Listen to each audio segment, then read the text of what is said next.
So I'm throwing some stoneware mugs, a bit of a change from making ridges and whatever else. So with the mugs that we're doing, it's stoneware, and I like to throw them quite thin. I don't want to turn anything. To me, it's not pointless. It's just I prefer to just throw everything and have it finished, so you get that sort of just thrown look of a pot. I don't want to scrape the sides or do anything to it if I can. So anyway, we throw on bats. So you can see I've got 2 pins, and we just a little bit of slurry, and that's the bat stuck. It's quite a quick system.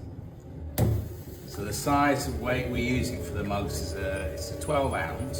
It's a fairly standard weight for mugs. And because it's stoneware, I'll bring it up 2 or 3 times into a cone to get it properly centered, but not just centered, but actually to more workable.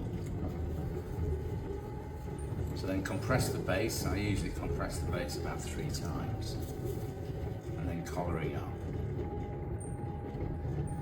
Now the big difference in sort of my techniques and most people's is, so I'm throwing it very similarly, or very similar to the way I would normally throw a long top or a small flower pot. In other words, I'm using my ribs as my knuckles instead of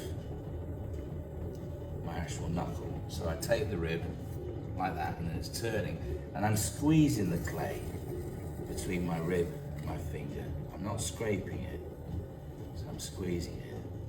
So it means you can actually, you're spreading the sort of surface area, a much greater surface area. Quick sponge out. And then with these, I find if I use a chamois on the rim, it just gives that little bit more compression. But the big difference is, because we're doing them on bats, if I was to lift that pot up, because it is so thin, it would warp.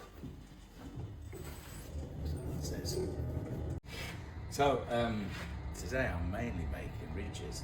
So this is a fairly well, it's not a standard ridge, because there are no standard ridges anymore.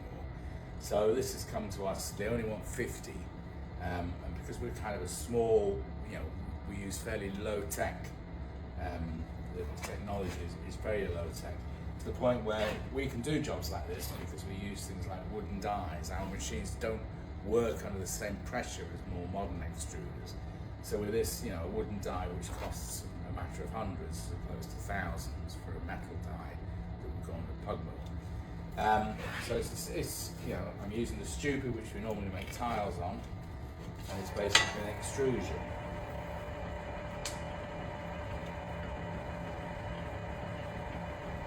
So it runs out.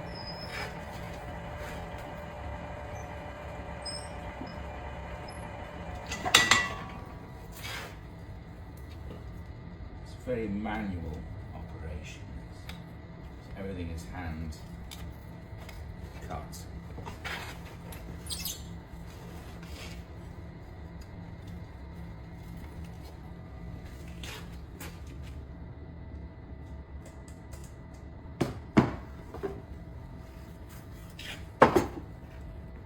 Just straighten up a bit.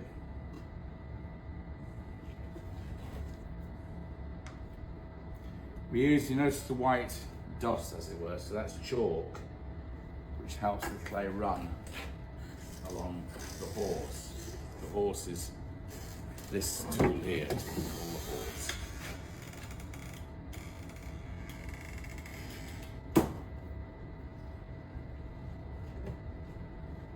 That's the size.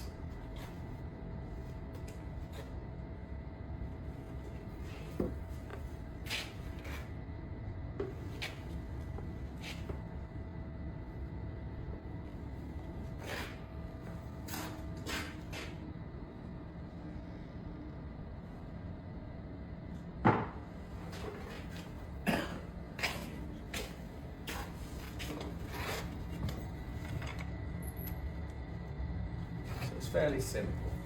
So in there, in that box, as it were, is a plate that's pushing the clay through this die plate.